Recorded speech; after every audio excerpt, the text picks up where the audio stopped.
Hello, my name is Andre Koen. I want to welcome you back to another conversation. And in this conversation, we're going to talk about this idea of right versus effective. And so, our core question is, can you afford what it will cost you to be right versus what it costs you to be effective, right? So this notion of being right versus effective does what I don't want you to think about is this idea that you let misinformation slide or that you have to take abuse or disrespect. That's not what I'm asking. But what I am suggesting is that oftentimes the folks need to or desire to take the high road, or to press their issue that they're right to the point that they become ineffective in ultimately trying to achieve what their goal is, right?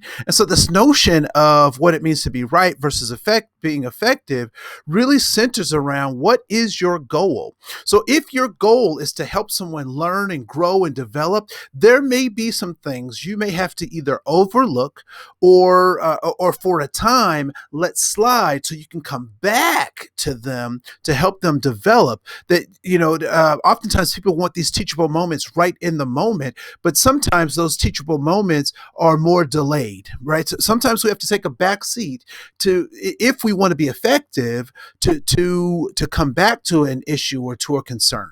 And so to think about this idea of being what it means to be right or being effective in your goal orientation, I know that in my intimate partner relationships, sometimes I am absolutely right. I am absolutely right. However, if I hold on to that rightness and I don't listen with emotional intelligence, if I don't think about the value of my relationship, I can be right and be isolated, right?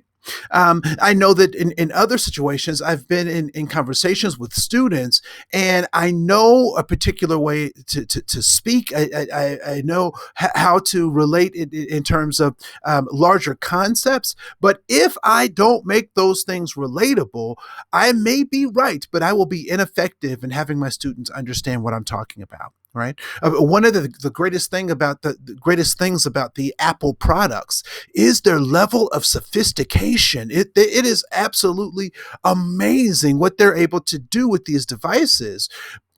But simultaneously, any young person, my 2-year-old has picked up my devices and actually operated those devices. So they are very sophisticated. There are lots of dynamic pieces in technology, but they've made it simple enough for a 2-year-old child to use. And so when we talk about this idea of right versus effective, the real question is, what is your goal? Is your goal to show how smart you are, or is your goal to actually have people have conversations, to create opportunities to learn and grow together, sometimes with some common language, sometimes maybe not with the right language, right? So, the political correctness oftentimes can stunt us from having authentic conversations, although there should be civility in our conversations.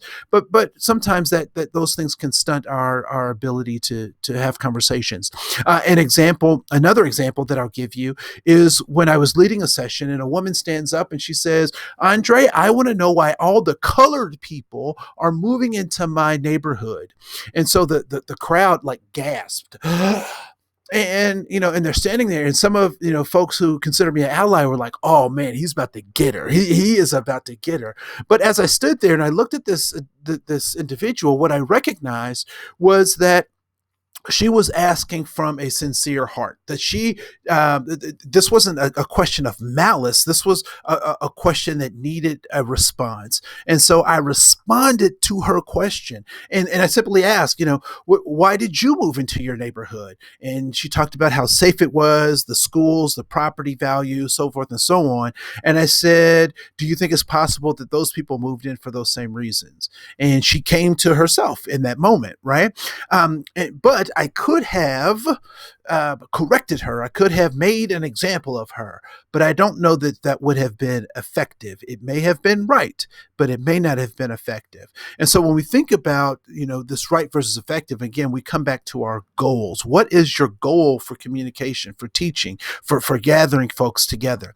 And so a couple of things to think about is, what kind of time do you have in this interaction, right? Is this going to be a longer relationship you're going to have with this person, so you can come back and clean up some of the chips that as they're trying to be polished? Do you have time to do that?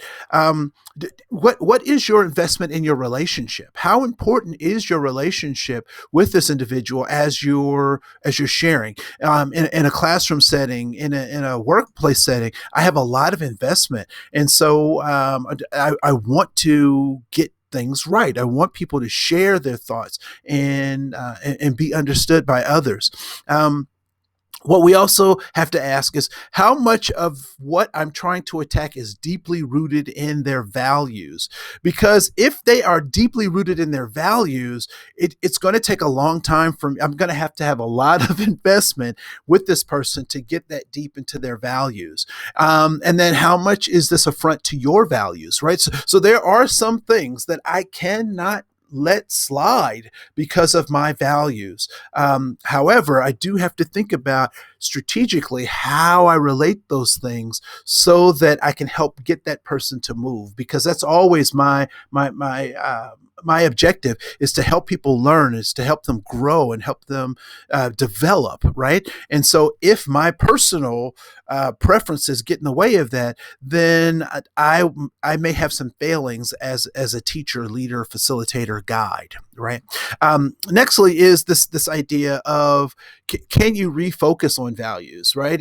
Can you find those commonalities and those differences in even their own value structure to kind of help snap them out of some of their own stuff? Can you appeal to those values? And then lastly, asking this question: what is it worth for you to even engage in this process, given what your goals are, given what you're facing? And so sometimes when I'm in a grocery store and I hear some things, I don't have time to go into a big lecture. I don't have time to get my PowerPoint presentations or to give them my Zoom number so that we can have this conference call, right?